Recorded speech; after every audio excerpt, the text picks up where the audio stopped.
Boa noite a todos e a todas. Estamos aqui reunidos para mais um encontro do projeto Reflexões Filosóficas. Hoje com o professor Luiz Bueno. E ele vai falar sobre ceticismo e política, né? Só esperar então o professor entrar aqui para a gente dar início a essa live.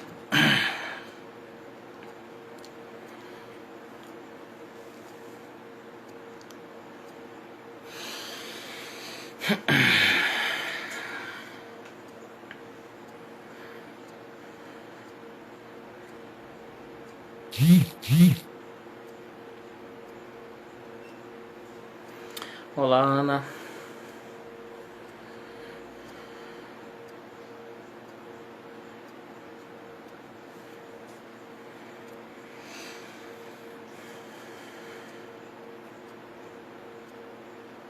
Letícia.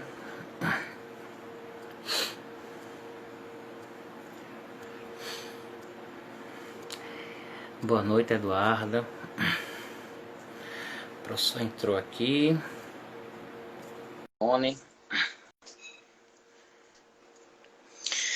Boa noite, professor. Boa noite. Bom, meu convidado de hoje é o professor José Luiz Bueno. Ele tem graduação em filosofia, mestrado em filosofia, doutorado em ciência das religiões. O campo que ele pesquisa, né, a área de interesse dele é filosofia contemporânea, filosofia política, filosofia da religião e ética. É autor de dezenas de artigos, né, principalmente nessas áreas de interesse. E também escreveu o livro, né, em coautoria com o professor Pondé, Gertrude Himmelfarb, Modernidade, Iluminismo e as Virtudes Sociais. E o professor, então, escolheu o tema ceticismo e política. Professor, muito boa noite. Agradeço imensamente por o senhor ter aceito o convite e o senhor tem a palavra. Boa noite, Hugo. Boa noite a todo mundo que está nos acompanhando aqui. Eu é que agradeço o gentil convite, né? Você me trazer aqui nesse canal, que, aliás, quero parabenizá-lo porque eu já vi algumas coisas. Realmente é um canal de muita qualidade, se traz gente muito boa, né? Então eu fico feliz porque você me incluiu no canal de qualidade de discussão filosófica, né? Para mim é um elogio.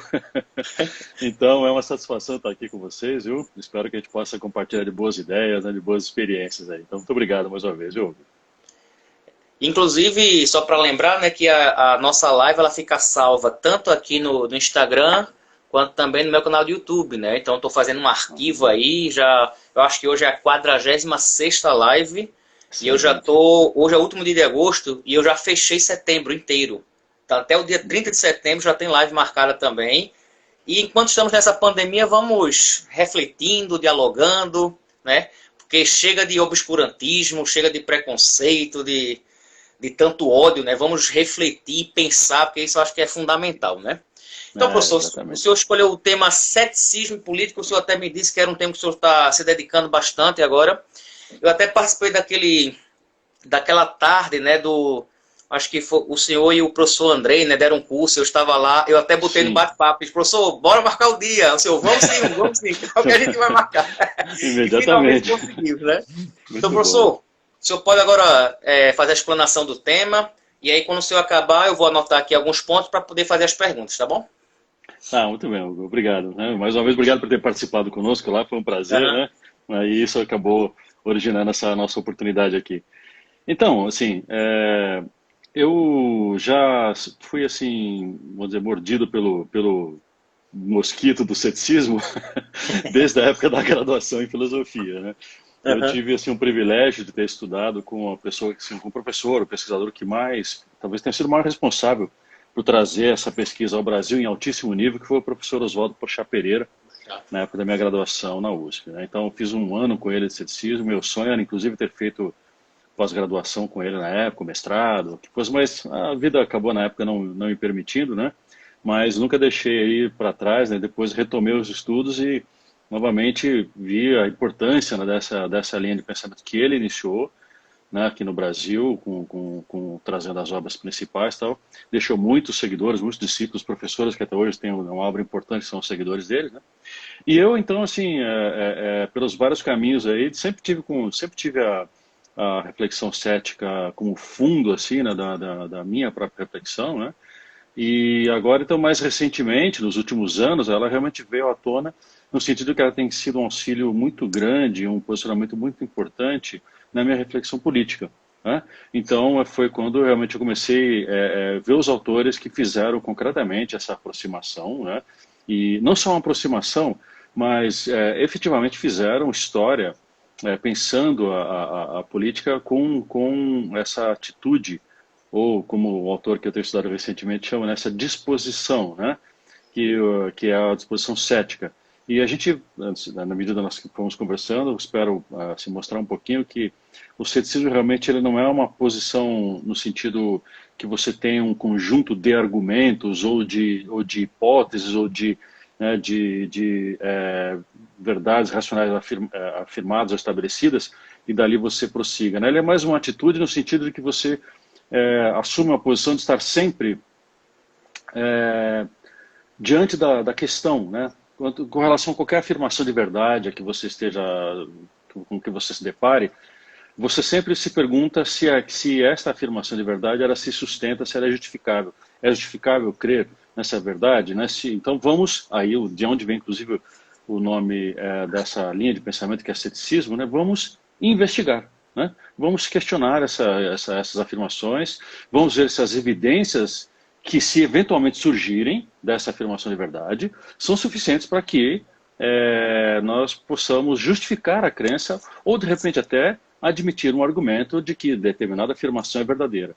Então isso tem um papel bastante importante, primeiramente, vamos dizer assim, no amadurecimento da nossa capacidade racional. Se nós somos seres racionais, mas queremos atuar racionalmente, assim, não só no sentido abstrato, mas se a gente vai olhar o nosso mundo e analisar no campo da ciência, da política, dos comportamentos, etc., de uma forma, como nós dissemos, racional, ou seja, tentando entender os argumentos, tentando entender a lógica das coisas, as evidências, né, os pressupostos por trás. Então, o ceticismo, ele é uma forma fundamental para nós entendermos o funcionamento da razão e aí percebemos os seus próprios limites, né, até onde nós podemos observar que a razão é capaz de ir. E quando ela chega no seu limite, o que nos resta? Né? Então é um treino assim, muito fundamental, né, para o exercício racional. Para quem assim, estuda, ou até tem quem gosta apenas de filosofia pelo prazer de ler ou de pensar a partir do modo filosófico, o ceticismo ele é fundamental. Né? Ele é necessário atravessá-lo porque aí nós temos, vamos dizer assim, ponto e contraponto. Assim como eu, na época da graduação, eu já entendia. Né? Você tem como afirmação, como ponto, né, assim, os nossos raciocínios, nossas verdades racionais, nossas preferências filosóficas, e você tem como contraponto uma linha de pensamento que vai sempre ficar te incomodando e perguntando, é verdade? É isso mesmo? É justificável? Né? Você consegue dar razões suficientes para afirmar que isso que você está afirmando é verdadeiro? Por que eu devo acreditar nisso? Né? Assim, colocando de forma mais simples. Né? Então, e essa é uma linha de pensamento que ela não é nova, né? Sim, a gente sabe que o ceticismo como forma filosófica de raciocínio, de investigação do próprio modo de pensar, né, ele remonta ali a pelo menos 2.400 anos atrás. Né? Ela efetivamente, como linha de pensamento, ela é do século III a.C., mas algumas formas de raciocínio que vão se estabelecer como forma cética, elas remontam até a época de Sócrates, então século IV. A gente já vai encontrar alguns argumentos ditos assim, de estilo cético nos próprios sofistas, né, que se perguntavam se a vida política era realmente teria que ser baseada na ideia de virtude ou não, se a ideia de virtude poderia ser aprendida ou não. E nós temos lá os argumentos, por exemplo, de um Protágoras que ensinava os seus discípulos a contrapor argumentos, né, a fazer de um argumento o seu contra-argumento, um argumento forte transformado num argumento fraco, um argumento fraco transformado num argumento forte, né? Então, assim, essas formas de contraposição, de força de argumento, ou toda a forma retórica, né, que os céticos, que os sofistas nos ensinaram. Mas é no século III mesmo, né, com uma figura que é quase que lendária, né, que é a figura do Pirro de Elis, que essa tradição realmente ela se inicia. Né? Ele é um autor que se sabe não muito a respeito dele, tem alguns relatos que muito do que a gente sabe um pouco dessa forma dos céticos de pensar, de que há muitas verdades diferentes, há verdades concorrentes, há crenças que não se justificam, etc. Pirro teria recebido muitas dessas percepções viajando com Alexandre, né, com Alexandre Magno, nas suas expedições, né? Tanto que quando Alexandre chega às portas da Índia, né, da antiga Índia, o Pirro está junto e ele tem uma experiência vendo lá os faquires, né? E aquilo marcou ele demais, né? Assim, como é possível, né? Assim, de uma forma você não compreende exatamente, alguém tem um autodomínio daquele, e num tempo, Hugo, né, e para todos os nossos ouvintes, um tempo que na vida na Grécia tinha passado por uma transformação muito profunda. A Grécia de Platão, de Sócrates, né? O Sócrates, Platão, Aristóteles, para falar, né? Mimico, corre, entra, quando a gente brinca, né? Os três porquinhos da filosofia. Mas, assim, se você pega ali pelo final, na época da morte do Sócrates, de 399 a.C., o mundo grego ele pensava na vida na polis, né? Esses homens, esses três grandes filósofos, mas especialmente Platão e depois Aristóteles, pensam que a vida humana se realiza na polis, né? Ali que o nosso potencial humano de racionalidade, de nossa capacidade, né, de transformar nossa potencialidade em atualidade, como diz Aristóteles, isso aparece, para eles, né, aparece só no convívio na polis. Então, na polis nos realizamos como humanos. A ética aparece ali, a racionalidade aparece ali, e assim por diante. Mas, quando nós chegamos na época ali, final, vamos dizer assim, na segunda metade do século III, a época que o Alexandre vai tomando toda aquela região lá da antiga Grécia, né, da Macedônia, ele vai tomando a península grega, depois ele vai tomando o mundo antigo todo como seu reino, né? O mundo grego rui, o mundo grego deixa de existir como a realização na polis, e o que sobra então se você não tem essa expectativa objetiva, né, de realização de si próprio, da sua capacidade humana, de o homem, o animal racional ou o animal político da Aristóteles, de se realizar na polis, se a polis agora quem manda, quem define as leis, os cargos, é o imperador e os generais, né? Então, o mundo grego, que é aquele mundo grego clássico, ele rui, e as escolas que aparecem, né, de pensamento vão lidar com esse mundo que não tem mais essa expectativa de realização externa. Então, a reflexão ela se torna muito mais a reflexão interna. Você vai ter, por exemplo, o surgimento de uma escola assim, que é enorme, né, que é a escola estoica, dessa época, onde vai se buscar a realização do homem no autodomínio, né, assim, na presença então do autodomínio racional de um homem não ser impactado mais pelo mundo externo, pelas paixões, né? É o homem que busca a sua apatheia, né? Esse autodomínio pleno. Ou você tem uma escola como, por exemplo, a de Epicuro, que vai imaginar que, na verdade, o significado da existência é o prazer, né? A busca da felicidade ela vai se dar através do prazer, mas o prazer é um prazer moderado, e um prazer que deve independer da política. Quanto mais você depende da política, menos prazer você tem, mais você sofre, diria o Epicuro, né?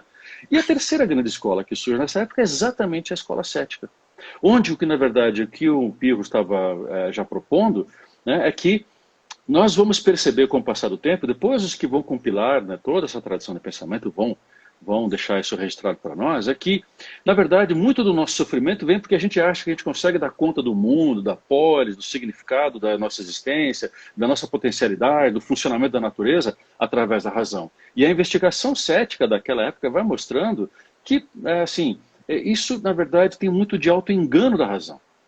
Que a razão, na verdade, pensa que ela está compreendendo o mundo, mas, na verdade, o que ela está fazendo é produzindo explicações baseadas nas suas próprias crenças, que os céticos antigos chamavam de dogmas, ou seja, crenças não justificáveis ou crenças em fundamentos não evidentes, né? Nós não podemos dar conta do mundo a não ser a partir dessas crenças.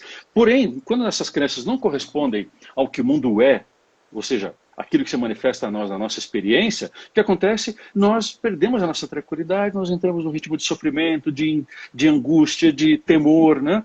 Então, os céticos, um caminho diferente dos epicuristas pelo prazer e um caminho diferente dos estoicos pelo autodomínio, os céticos passaram a entender, na experiência deles, que quando você percebe que a razão está provocando em si próprio sofrimento por conta dessa tentativa de explicação do mundo, e você percebe que no fundo tem crenças que não são justificadas, que te levam a uma experiência ruim do mundo, por assim dizer, né? Os céticos dizem o seguinte: quando você percebe isso, você percebe, por exemplo, que está diante de afirmações sobre o mundo que são justificáveis, ou você está diante de afirmações contraditórias que são insolúveis, né? O que você faz? Você diz, bom, o problema é insolúvel, por que eu vou continuar investigando esse problema se ele já está dito como não tem solução? O que eu faço? Eu dou um passo atrás, aquilo eu dou como não tendo uma saída e vou pensar em outra coisa. Aí vai dizer, né, um dos grandes narradores, um dos grandes escritores que deixa isso registrado para nós, né, que é o Sexto Empírico, um escritor do século II depois de Cristo, ou seja, uns 400 anos mais ou menos, né, que depois que se deu início a essa tradição. Ele vai dizer o seguinte: o que os céticos encontravam? Quando eles percebiam isso, eles diziam, puxa, eu acabei encontrando uma tranquilidade interna por aquele problema racional ter se mostrado a mim insolúvel. Então aquilo não me desgasta mais, não me tira mais a minha tranquilidade. Né? Eu readquiro, na verdade, a minha tranquilidade interna, a tranquilidade da alma. Então, na nomenclatura cética, este dar um passo atrás e deixar esses argumentos que são insolúveis, né? Assim, olha, estou diante de argumentos insolúveis. Isso ele chama de epoqué, ou seja, a suspensão do juízo em relação a argumentos contraditórios insolúveis. E como resultado dessa suspensão do juízo, né, o cético encontrava o que chamavam os gregos lá de ataraxia, ou seja, tranquilidade da alma. Né? Então essa é a experiência que vai dar assim, a fama do ceticismo, a boa fama do ceticismo, né, que é uma forma de você encontrar os limites da razão e não sofrer mais por conta disso. Mas é claro que assim, se nós formos retomar esses textos, né, então existe uma tradução excelente da Cambridge, que se chama Esboços Pirrônicos, né? Outline of Scepticism, como eles traduziram, né? Onde nós temos esses textos produzidos pelo Sexto Empírico, que é esse médico grego do século II depois de Cristo, que é um dos que compila para nós, né? E deixa esse legado textual. Né? Ele vai mostrar, na verdade, que esses 400 anos, né, em que o ceticismo foi sendo exercitado, deixou um corpo textual e um corpo de argumentos impressionante. Então, só para vocês terem uma ideia, o que os céticos encontraram como os argumentos que iam mostrando a dificuldade que você tem, né, ou que a dificuldade que a razão tem de dar conta, uma conta definitiva do mundo, eles chamavam de tropos. Eles são os argumentos, né? Então, um dos grandes relatores disso, que o Sexto Empírico deixa anotado para nós, se chamava Enesidemo. O Enesidemo listou 10 argumentos que mostravam os limites da razão e por que a razão entrava em dificuldades, né? Então até separei um pedacinho do texto aqui, vou ler rapidamente para vocês verem. O primeiro argumento diz assim: essas dificuldades elas derivam da variação, por exemplo, entre os animais. Será que um cachorro enxerga igual uma águia? Né? Uma águia ouve igual um cachorro, tem um faro igual um cachorro e assim por diante. Ora, depois você pode ver as diferenças entre os próprios homens, né? Assim, pessoas de regiões diferentes, de estatura diferente, de compleição diferente, podem ter uma experiência do mundo diferente. Né? Os ouvidos, os olhos, né? Podem enxergar diferente. Né? Eu uso óculos, o Hugo não usa. Então, de repente, ele tem uma visão melhor do mundo do que eu. Certo? Então, como é que eu vou confiar no meu argumento baseado na minha observação visual? Né? Você vai, não, você não enxerga ele. Não, tudo bem, ainda bem que eu uso só para ler. Né? Bom, é que esse mundo aqui de telinhas são todos pertinho da cara, a gente tem que usar óculos o tempo todo. Mas você vai vendo, olha o tipo de argumentos que eles foram levantando, que mostravam a nossa incapacidade de confiar em argumentos baseados, por exemplo, nessa observação. Mas não só aí. O oitavo argumento, ele diz o seguinte, olha só, o argumento é o da relatividade. As nossas posições são sempre relativas, nós não temos posições absolutas. Né? Onde nós estamos, quando nós estamos, com quem nós estamos, que posição nós ocupamos na sociedade, que idade nós temos, né? que educação nós obtivemos. Então tem uma série de argumentos que podem condicionar a nossa visão do mundo, e a minha visão e a sua, Augusto, seriam completamente diferentes, ou similares em alguns pontos e opostas em outros. Esse é o argumento da relatividade. E um outro que também assim, é muito importante, que é o 10º tropo, ele diz assim, é o tropo baseado nos costumes, nas leis, nos hábitos, nas crenças, né? Ou como os gregos chamavam, no nomos, né? Tudo aquilo que é fruto dos acordos, das convenções, né? E dali onde, inclusive, brotavam algumas das certezas baseadas em crenças, né? Que eram os fundamentos que aqueles que os céticos criticavam, né? Os dogmáticos, né? Onde eles se baseavam para fazer afirmações sobre o mundo. Olha cada argumento que eles levantaram, né? Há 2000 e tantos anos atrás. Então, esse é o Enesidemo. Tem um outro autor, que esse já não se sabe nada dele, o Enesidemo do primeiro século, se não me engano, da nossa era. Um outro que se chama Agripa, não se tem informação de quando ele tenha vivido, mas o Agripa lista 5 grandes argumentos. Eu só vou citar o primeiro, só para vocês terem uma ideia de que nós estamos falando. O primeiro tropo do Agripa, o primeiro argumento para mostrar esses problemas, né, de você se basear apenas nos argumentos racionais, ele chama de tropo da diafonia. Né? Ou diafonia significa quando você tem discursos que são contraditórios. alguns autores traduzem como o tropo da disputa. Quando você tem argumentos contraditórios que são tão fortes um quanto o outro, ou usando uma nomenclatura cética, os argumentos são equipolentes, como é que você decide entre os argumentos equipolentes, ou seja, que tem força igual, qual é mais verdadeiro? Na verdade, você vai precisar então de um critério para se escolher entre esses dois. Ao selecionar o critério, você vai ter que justificar o critério. Aí você vai cair no segundo problema, que você vai ter que ter um critério para justificar o critério de escolha entre os argumentos. Mas como é que você justifica o critério que justificou o critério para selecionar os argumentos? Você entra no segundo problema, que é do regresso ao infinito. Para você resolver o regresso ao infinito, você vai ter que assumir um terceiro problema, que ele diz que é, você vai ter que assumir uma hipótese. Mas a sua hipótese vai ter que ser baseada em quê? Em alguma crença. Olha para você ver, então, só para dar, eu na verdade citei acabei citando 3 argumentos, 3 tropos do Agripa, para vocês verem como é o tipo de sofisticação que você tem de análise de funcionamento do argumento. Né? Então, isso forma uma tradição gigantesca que só vai voltar, a gente sabe, né, como no mundo antigo, né, todos os textos acabaram sendo ou perdidos, ou eles ficaram ocultos em grandes bibliotecas, né? A gente conhece bem essa história. No século XVI, que esses textos vão voltar à tona, vão ser encontrados em bibliotecas, voltam a ser traduzidos, e aí vão produzir um efeito, assim, imagina você jogar, pega um navio, não em vez de você colocar o navio no mar, imagina se você pudesse jogar o navio no oceano, vai formar onda, aquilo vai espalhar efeito para todo lado. Né? Assim foi o retorno do ceticismo, desses textos do Pirro, né, e do Sexto Empírico, na verdade, né, ao mundo filosófico. Né? Aquilo provocou reverberações tremendas. E aí tem um autor muito importante nessa discussão, que é o Richard Popkin, né, porque alguém que alguma hora quiser estudar, tem esse livro chamado A História do Ceticismo de Erasmo até Spinoza. O Popkin, né, o Richard Popkin, que é historiador, ele faz esse relato aqui dizendo o seguinte, olha, uma das coisas importantes para notar como o ceticismo teve um impacto é que ele entra na briga entre reforma, né, e igreja, reforma e contra-reforma. Como assim que um argumento cético entra no meio dessa briga de religião? Olha, porque o que estava em jogo ali é qual é o critério para nós sabermos, né, quando uma afirmação da verdade divina pode ser realmente dita como verdade. E aí acabou se encontrando, né, assim, na tentativa filosófica de justificar essas verdades. Mas quando entra o problema da reforma, o que o Lutero vai dizer? Eu não preciso de nada mais além da minha razão. A razão é me dada por Deus. Né? É claro que os estudiosos aí de teologia podem falar melhor do que eu, né? Mas assim, eu tenho a minha razão, e eu tenho a Escritura. Eu não preciso da autoridade humana, eu não preciso da autoridade da igreja. Né? A igreja falava, né, assim, nada fora da igreja. O Lutero vai dizer somente a Escritura, né? Sola a Escritura, eu só preciso dela. A razão dada por Deus, né? Então Deus vai me iluminar para eu entender a verdade divina.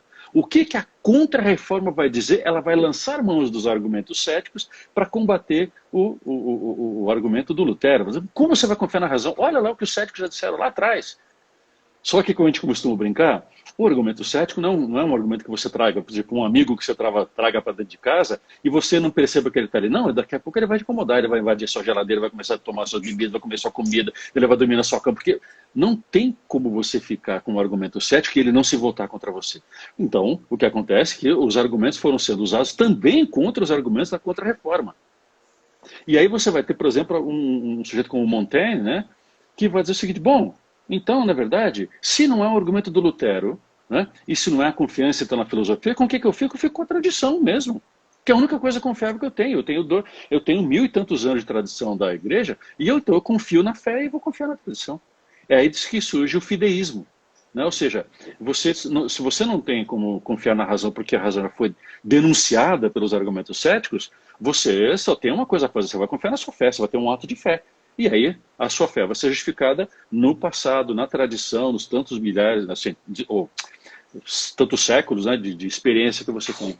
Você veja, lá no texto do Sexto Empírico, quando ele fala do 10º tropo do Enesidemo, ele fala dos costumes. Os costumes eles são problemáticos no sentido de que se você confiar neles, né, para dizer que o meu costume é certo, a minha tradição é certa.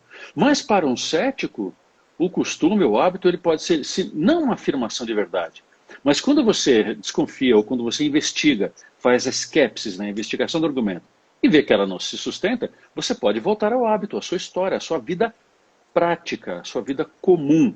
E aí eu lembro do argumento então, do Oswaldo Porchat Pereira, se você me permite, eu vou mostrando nos livros aqui, Para quem depois Sim, quiser, né, também para quem quiser, né, ver isso, olha, esse livro aqui do Oswaldo Porchat Pereira, chamado Rumo ao Ceticismo, é uma coletânea de artigos dele, assim, excepcionais, né? Uhum. E um deles aqui se chama, deixa eu pegar o título que ele dá aqui, A Filosofia e a Visão Comum do Mundo. Né? Ele faz, o primeiro artigo se chama O Conflito das Filosofias, que é esse conflito insanável da diafonia entre os sistemas filosóficos que foram surgindo. Ora, uma vez que você se dá conta que os próprios sistemas filosóficos são contraditórios entre si e não há um critério para resolver se é o racionalismo, se é o empirismo, né, se é o criticismo, se é o platonismo, não se não tem um critério para resolver isso, o Porchat vai dizer, os céticos mostraram que esse é um conflito insolúvel. O que eu faço? Deixo de viver? Não, eu volto à vida comum.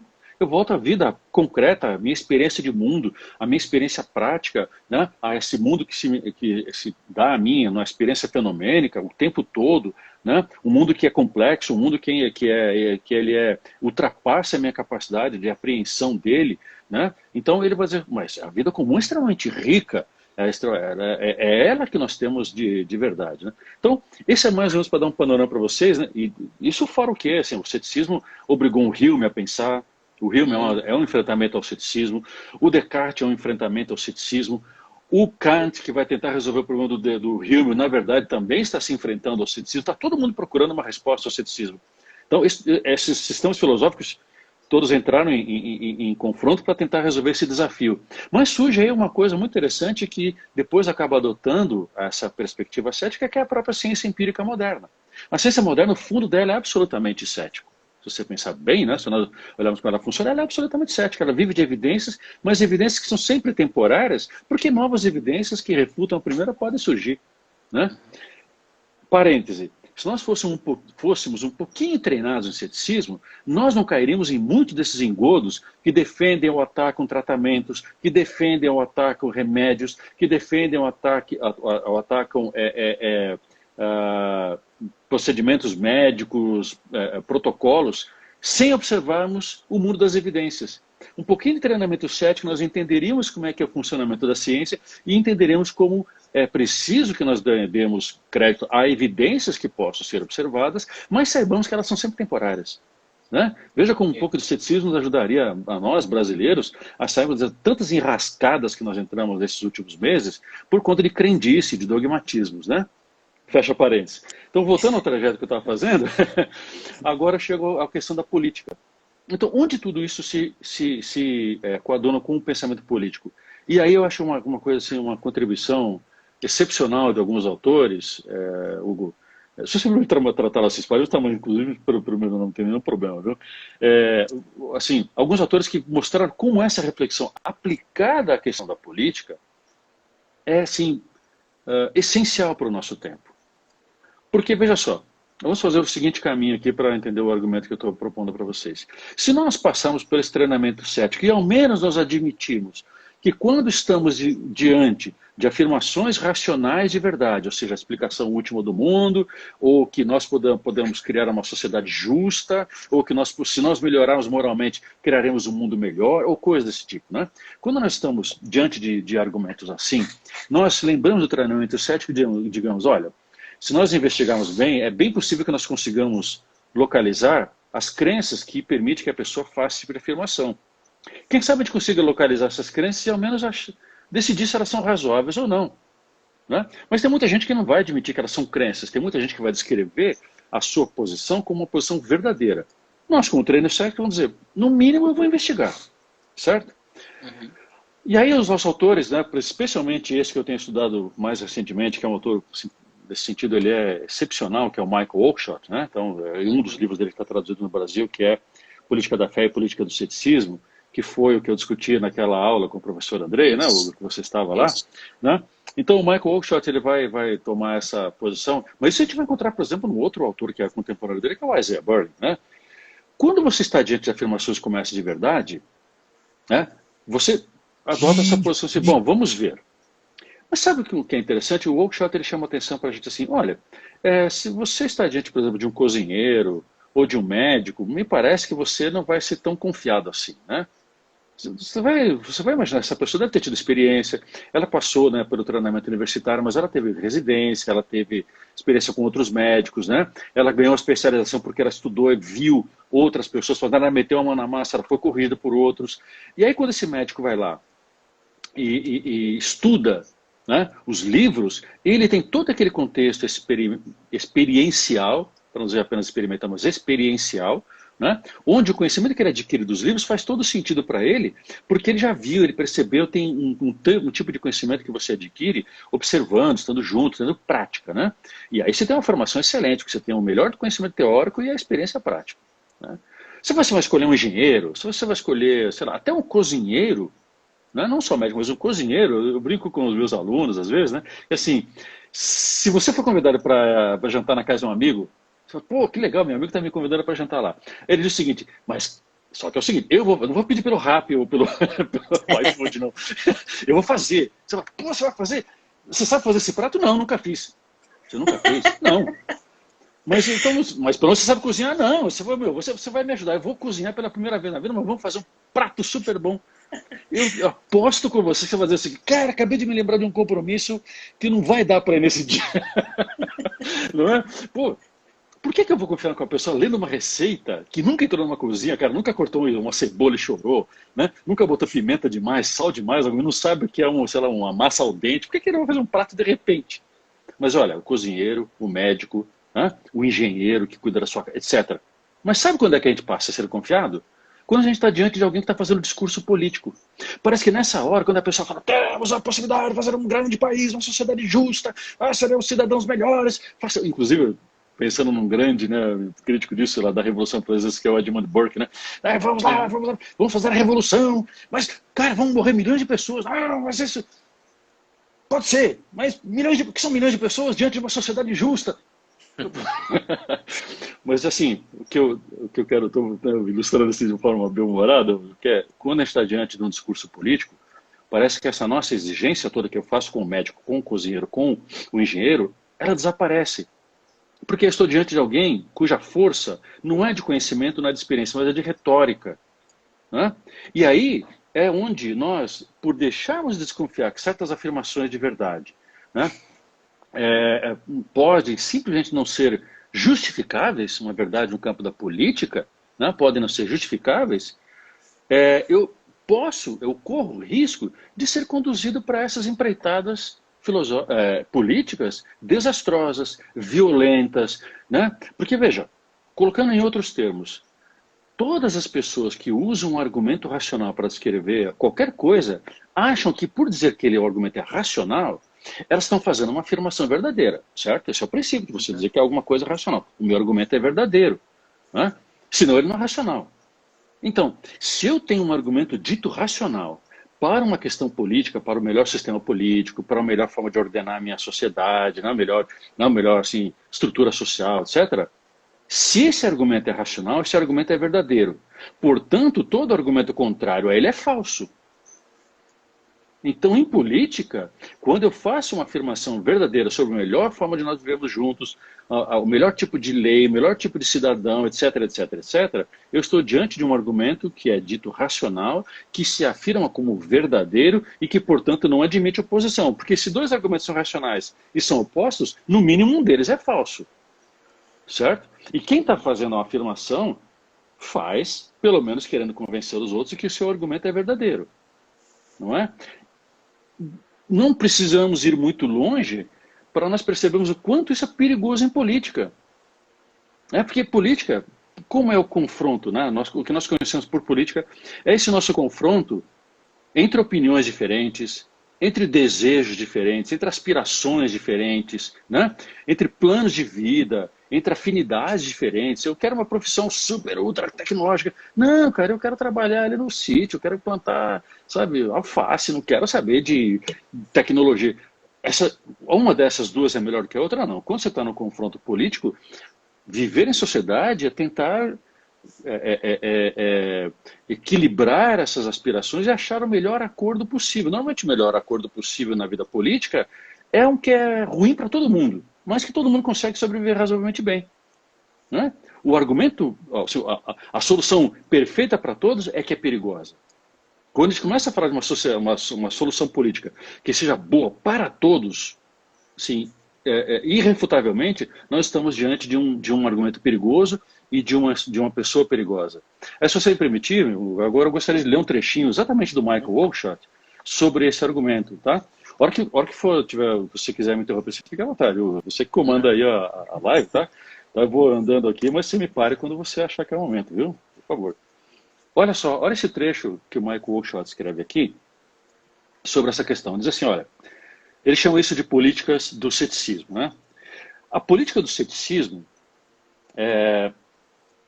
tem suas raízes na crença radical de que a perfeição humana é uma ilusão. Essa é uma crença radical, né? Ou na visão menos radical de que sabemos tão pouco sobre as condições da perfeição humana que se torna imprudente concentrar nossas energias em uma única direção e associando a busca dessa única direção à atividade de governar. Olha só, depois ele segue aqui, né? Olha só, no geral, vou pular umas frases aqui, no geral, já que estamos considerando os tempos modernos, acredito que seja mais correto encontrar as raízes da política do ceticismo nessa desconfiança cautelosa do que em alguma dúvida radical. Porque a dúvida radical também é perigosa. E no livro aqui ele desenvolve isso também, né? A dúvida radical, quando eu digo não é possível, nunca acredito, se está diante de alguém que também está tomando uma posição que no fundo tem algum tipo de dogmatismo, no fundo tem algum tipo de crença, né? Uma crença de que alguma coisa não é verdadeira porque eu acredito apenas, né? Ou de que um certo modelo de política é ruim porque eu não acredito nele. Tanto a afirmação de que uma coisa é absolutamente boa, quanto a afirmação de que alguma coisa é absolutamente ruim, as duas devem ser colocadas sob investigação, né? Nós devemos fazer uma skepsis dela, uma investigação dela, desses argumentos, né? Por isso que ele diz aqui, então, que assim, o que é problemático é a gente imaginar que a atividade de governar tenha qualquer coisa a ver com alguma ideia de perfeição humana, ou seja, que o papel do governo seja nos levar como humanos a algum tipo de perfeição. Porque essa ideia de que possa haver uma perfeição depende de que eu seja capaz de justificá-la racionalmente, já que a perfeição como ideia ela ultrapassa até a nossa experiência concreta, não é? Ultrapassa até as nossas expectativas reais de vida, porque nós não conhecemos a perfeição como experiência, nós conhecemos a perfeição como ideia, ou como promessa, no caso, por exemplo, da promessa religiosa, né? Mas o campo racional, a perfeição é só uma ideia, não passa disso, porque não temos experiência dela. Então, como é que eu posso imaginar que a atividade de governar possa querer levar a gente à sociedade justa, à melhor sociedade? Por quê? Porque, na verdade, você está falando de a sociedade justa, a melhor sociedade, né? Ou ao nosso potencial histórico, etc. Eu estou dizendo que nós temos um único caminho para todos, que é verdadeiro para todos. Apesar de um querer ser engenheiro aeronáutico e o outro querer ser fazendeiro, o outro querer ser professor, o outro querer e ter aspirações diferentes e não querer se submeter a certas atividades econômicas. O outro, não, eu quero ir para o mercado, eu quero trabalhar, eu sou agressivo, eu sou competitivo. O outro fala, eu não gosto de competição, eu gosto de compartilhar ideias, ela nem me interessa ganhar muito dinheiro. Então como é que você concilia tudo isso se você tem um modelo de sociedade que seja válido para todos, né? Aí então que o Michael Oakeshott ele desenvolve toda essa linha de pensamento, né? A partir de uma postura cética. Ele não fica dizendo esse sistema é ruim, esse sistema é bom. Ele está tentando entender a atividade de governar do ponto de vista de alguém que desconfia que a atividade de governar de repente não tem a ver com dizer como nós devemos viver. Então talvez o que nos resta na atividade de governar uns aos outros aqui seja simplesmente estabelecer as regras do jogo aqui embaixo, e o governante tem só que manter essas regras do jogo funcionando para que todo mundo possa viver a sua vida como as pessoas quiserem. Claro que essas regras do jogo podem ser sofisticadas, elas podem ser amplas. Uma das regras do jogo pode dizer o seguinte, olha, se você dá doente e tem o risco de contaminar milhares de pessoas, você tem uma obrigação moral de sair de casa. Se você coloca essas milhares de pessoas em risco, de repente nós como sociedade podemos chegar ao extremo de ter que te confinar em casa um tempo, até que você deixe... Você pode chegar a esse tipo de... Mas desde que seja um acordo firmado na sociedade e o governante respeite esse acordo, ele não é o cara que vai dizer que você é um mau cidadão porque você não fez isso, ou porque você é um bom cidadão justo, deve ser honrado porque você... Não é papel do governo dizer isso. O papel dele é assim, quais são as regras? Essas, eu vou fazer... Meu papel é simplesmente fazer com que as regras sejam respeitadas por todos de forma igual. Ponto. O resto... o meu papel é garantir que todo mundo, cada um possa cuidar da sua vida sem eu ter nada a ver com isso. Isso seria o que se espera de um governante no papel de governante. Né? Isso é o que um workshop pensa. Em tempos de dogmatismo, de crenças acerbadas, de inimizades, né? De radicalizações, né? De oposições, que muita gente está chamando de polarização, né? Como é que você vai tomar uma posição ou outra, sendo que as pessoas estão nos extremos? O Wilshire tem um trechinho aqui, quando ele fala de ficar nos extremos de uma maneira assim, genial. Ele diz, olha, quando a gente começa a ficar muito perto dos extremos, a gente praticamente deixa de ser capaz de pensar. Você não consegue ver mais o outro lado. Né? Você está no extremo do pensamento e você acredita tanto naquilo, você não consegue mais raciocinar. E para terminar aqui, então eu vou encerrar minha parte positiva, aí a gente pode entrar no diálogo, vou só ler um trechinho. E aqui é um humor, cara, esse humor britânico, que o Michael Oakeshott, né, inglês, né, faleceu em 1990, e assim, tem essa coisa aqui dos ingleses, né, que é sensacional. Ele diz assim, olha, em resumo, na política do ceticismo, o governo é como bom humor e sátira. Um não nos levará ao céu, o outro não nos revela a verdade. Mas o primeiro pode nos salvar do inferno e o segundo da estupidez. Sensacional.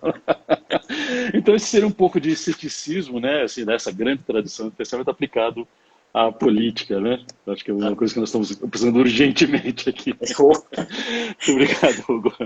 Professor, queria agradecer imensamente a explanação. Eu anotei algumas perguntas e teve duas pessoas que estão participando, que costumam participar sempre, que também colocaram perguntas, né? Vou fazer aquelas que dá tempo de fazer. Temos aí mais ou menos 18 minutos. A primeira pergunta foi do Doni, ele sempre participa, ele faz assim: por que as pessoas têm tanto medo do ceticismo? Seria uma falta de compreensão do que é o ceticismo? Porque aí eu já vou emendar com uma pergunta que eu tinha separado, porque assim, o senso comum muitas vezes traz o ceticismo como ideia de, você é muito cético, como se você pensa que tudo vai dar errado. Quer dizer, é uma visão totalmente deturpada, né? E muitas vezes amplia essa deturpação, porque fala assim, o ceticismo é alguém que é pessimista. Quer dizer, a pessoa não sabe o que é cético e não sabe o que é pessimismo, né? Que são duas correntes de pensamento em épocas diferentes, que têm significados diferentes, né? Então, nesse sentido, é a falta de compreensão, não só como ceticismo, a gente pode falar de várias outras teorias aqui que não há uma compreensão muito exata do que é. Então, a pergunta do dono é essa. Por que as pessoas têm tanto medo? É por não compreender mesmo o que é o ceticismo? Dona, obrigado pela pergunta, viu? E complementando com a sua acréscimo aí, assim, eu diria que sim. O medo vem muito de nós não sabermos, até por conta de uma ideia popular, assim, meio senso comum que se formou, que é exatamente isso que você relatou aí, Hugo, que parece que o cético é sempre o chato da história. Você não acredita em nada, cara. Tudo que eu falo, você duvida. Parece que nada vai... Exatamente, parece que nada vai dar certo. Né? Parece aquele cara dos desenhos animados que anda sempre com a nuvenzinha na cabeça, não vai dar tudo errado, né? A hiena lá, né? Lembra do desenho antigo? Isso não vai dar certo. Mas exatamente, isso não é o cético, isso é o pessimista, né? E aí, uma outra ocasião, pode ser falar bastante do talvez até ser de alguns professores que você convidou que já tenham falado disso, né? Pessimismo é outra história, né? E ele tem um pensamento bastante grande para nós aí. Mas, então eu diria assim, sim, formou-se uma ideia de que o cético é alguém que simplesmente desconfia ou nega tudo. Né? Nega tudo. Não, isso não é verdade, não acredito em nada disso. Né? Isso não é verdade. Olha, Doni, a tradição cética, ela começa 300 anos mais ou menos antes de Cristo, e ali logo se forma uma determinada escola de ceticismo, que é chamado de ceticismo acadêmico. Sabe qual era a característica deles? Eles afirmavam que era impossível saber a verdade. Não há como você ter acesso à verdade. Então, era um estilo de ceticismo radical que negava tudo. Qual é a diferença do ceticismo pirrônico? O ceticismo pirrônico diz o seguinte: vamos ver. Deixa eu entender se o seu argumento é justificável, se eu tenho razões para acreditar no seu argumento, né? E de repente ele pode descobrir que sim, mas também ele pode descobrir que não. E na maioria das vezes acabou se descobrindo que não, né? Porque era um argumento racional afirmado como uma verdade última, né? Então, essa história já vem desde lá de trás, né? E aí o ceticismo na modernidade também foi muito combatido. Você veja, é o que eu estava dizendo. Poxa, o Hume tentou resolver o problema do ceticismo, o Descartes, e muita gente tentou enfrentar-se ao ceticismo. Até hoje tem gente que cita, né, falando de uma verdade, ou a verdade racional, revelada, etc. Então, o cético também ganhou uma má fama, né? Assim, filósofos céticos, né, assim, tinham cuidado com isso lá no passado, porque eles podiam enfrentar problemas não só assim, intelectuais, mas sociais complicados, né? Você associava o cético a uma pessoa imoral, né? O cético é aquele que não tem padrão, o cético é um libertino, sabe, esse tipo de coisa. Então, foi se criando no imaginário popular uma ideia negativa do cético, né?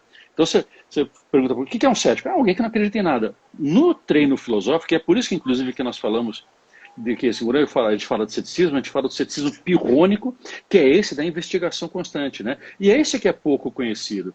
É esse que as pessoas, se elas tivessem um pouquinho de instrução, elas veriam, né? Isso que você perguntou, que é muito bom mesmo, elas deixariam de ter medo e falar, pô, mas no fundo, a gente é um pouco cético.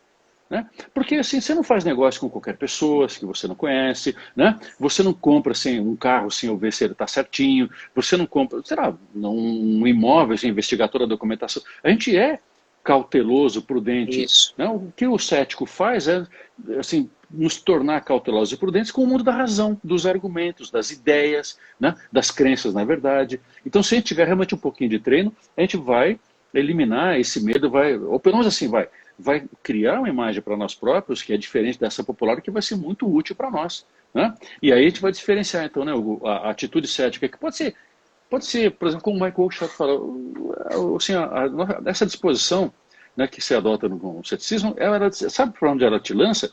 Para o desfrute cotidiano da vida, sabe? Para as coisas imediatas, para os prazeres, né, que você tem, né, reais, né? Não prazeres ideais, prazeres reais. Uhum. Um desfrute daquilo que você tem aqui agora, poxa, valorizar isso que você tem aqui agora.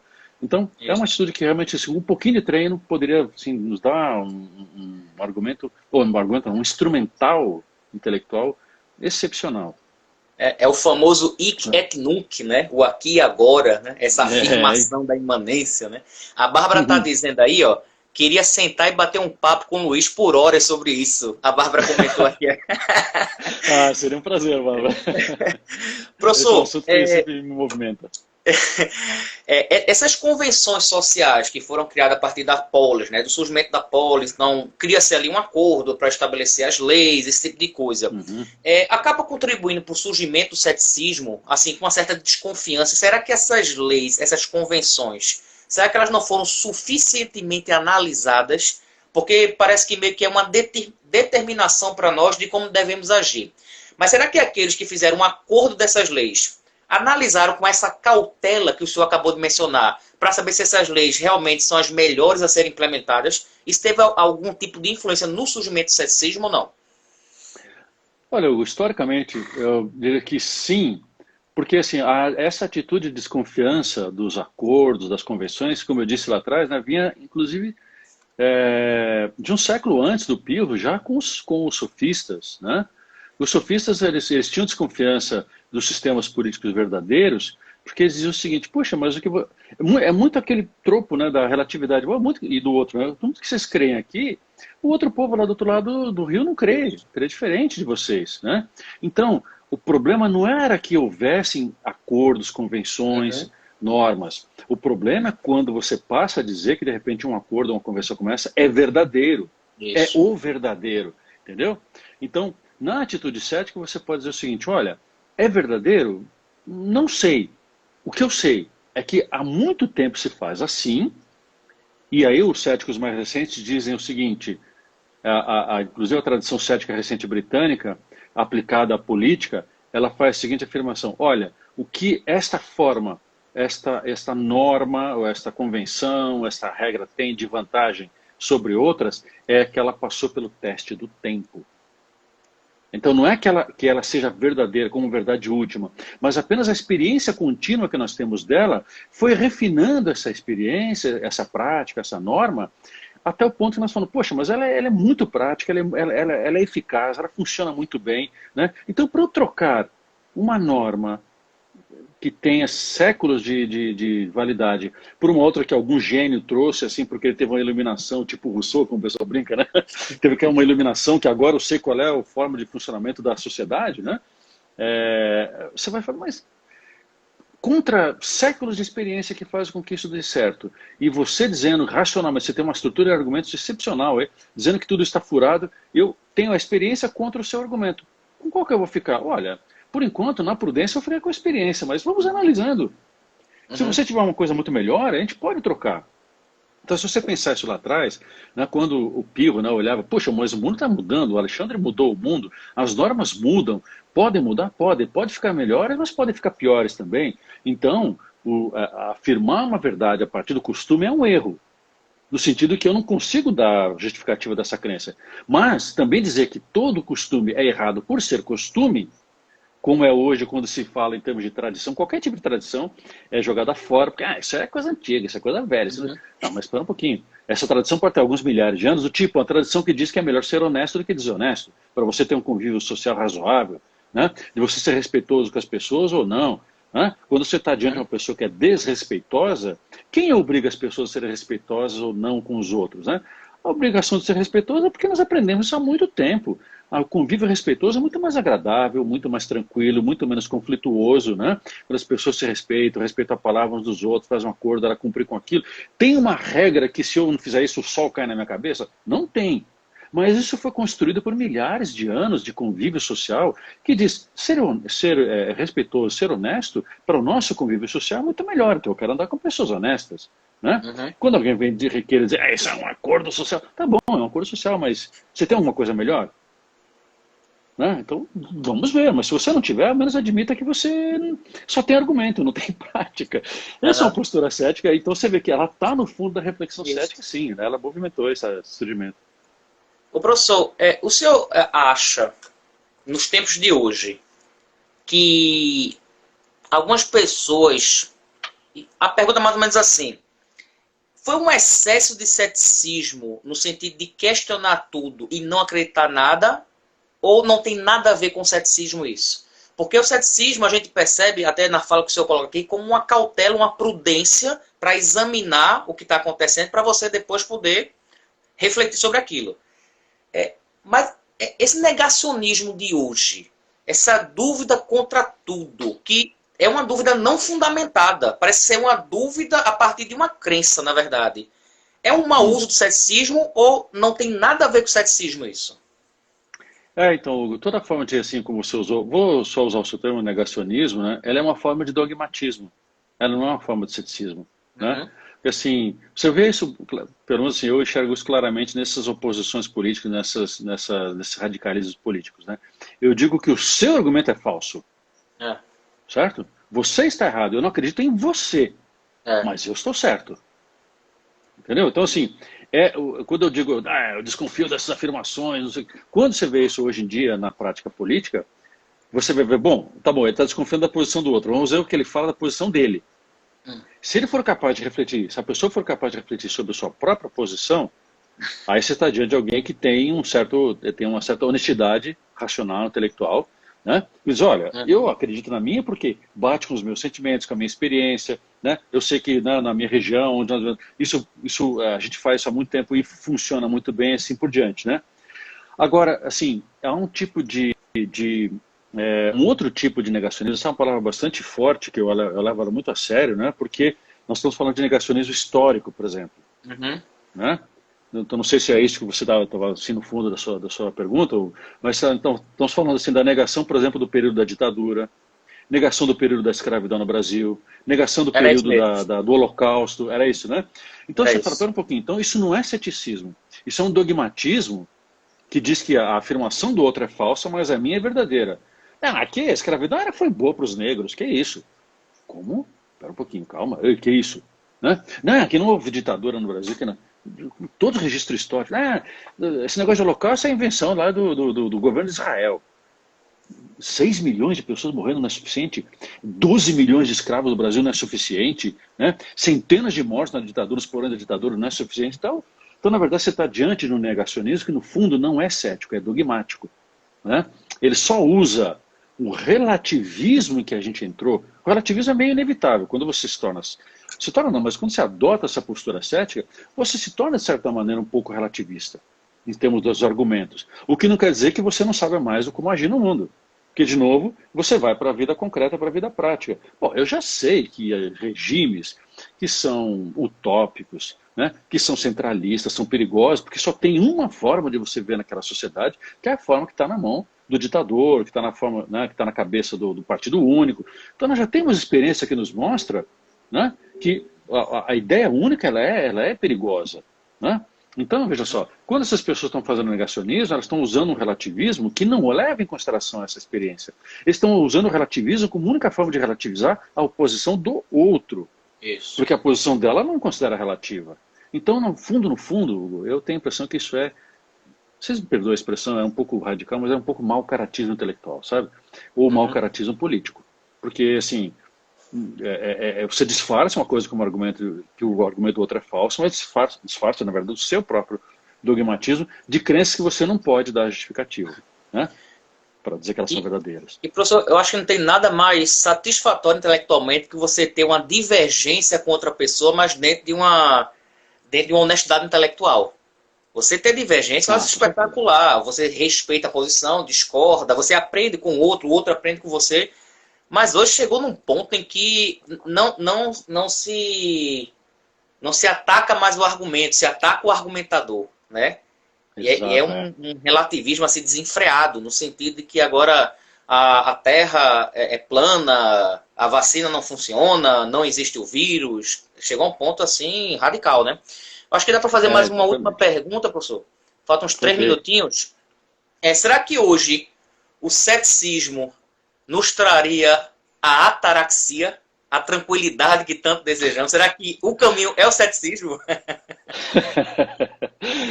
Bom, não sei, eu acho que a tranquilidade da alma sejamos céticos.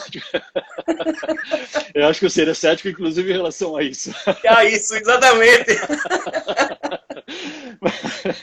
Mas assim, porque o mundo ele é bastante complexo hoje em dia, né? Muito mais complexo do que era para os gregos, né? Eu imagino assim, né? Que talvez...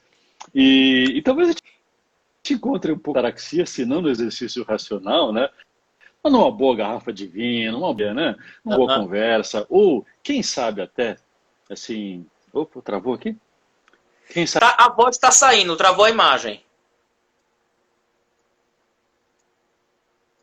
Espera aí. Agora voltou a imagem e saiu o som. Fala de novo. Agora tá me ouvindo? Agora voltou. Voltou. Tá. Então, tentar rapidamente dizer assim, isso que nós estamos falando, se a gente conseguisse levar para a política, exatamente o que você descreveu, se a gente conseguisse colocar isso como exercício da prática política, ou seja, ouvir o argumento contrário, e saber que a regra para quem quer viver no regime democrático é saber que o argumento do outro é tão válido quanto o meu, eles são equipolentes, a gente teria uma vida, de repente, muito mais produtiva, né? Assim, onde ela é muito mais difícil, né? Ela é mais complicada, porque as pessoas nós não estão dispostas a ouvir o argumento contrário, mas seria uma vida muito provavelmente mais razoável, mais agradável, porque a gente ia com o tempo contemplando as variadas aspirações. Eu tenho 100% do que eu quero, não, mas se eu conseguir 30, 40 não está bom, em vez de ter 0? Esse é o acordo político que seria possível no diálogo, né, de argumentos que são opostos, mas equivalentes, né, à vida democrática. Eu acho que um cético está muito mais próximo da democracia do que qualquer outra postura política, sabe? A minha impressão, assim, pensando nessa atitude. E por coincidência, na sexta-feira, eu vou fazer uma live com um professor que vai falar sobre causalidade e ceticismo em David Hume. Olha que maravilha! Já é bom que dá para pegar essa de segunda e a de sexta, assistir as duas juntas depois e já fazer umas conexões. Eu vou estar ligado, provavelmente eu vou assistir. Então. Queria agradecer imensamente a sua participação, já acompanho o seu trabalho já há algum tempo. Estou lhe conhecendo, não pessoalmente, mas virtualmente, vendo realmente hoje, e foi um prazer enorme a sua aula, né? Que trouxe para a gente um conhecimento mais aprofundado. Tenho certeza que as pessoas depois vão assistir também a gravação no YouTube, no Instagram, e aí podem pegar essas referências, né? O senhor falou do Porchat, do Oakeshott, então já trilha aí alguns caminhos para a gente se aprofundar no assunto. Muito obrigado, professor. Perfeito. Muito obrigado pelo convite, Hugo. Foi um grande prazer estar aqui com vocês e com todo mundo. Espero que o pessoal tenha aproveitado. Olha, um grande abraço para todos e até uma próxima oportunidade, hein? É isso aí, pessoal. Lembrando que amanhã teremos uma live sobre narcisismo e amor com a psicanalista Michelle Kramers, né? Então, até amanhã. Espero todos vocês. Professor, boa noite e até a próxima. Boa noite, um abraço.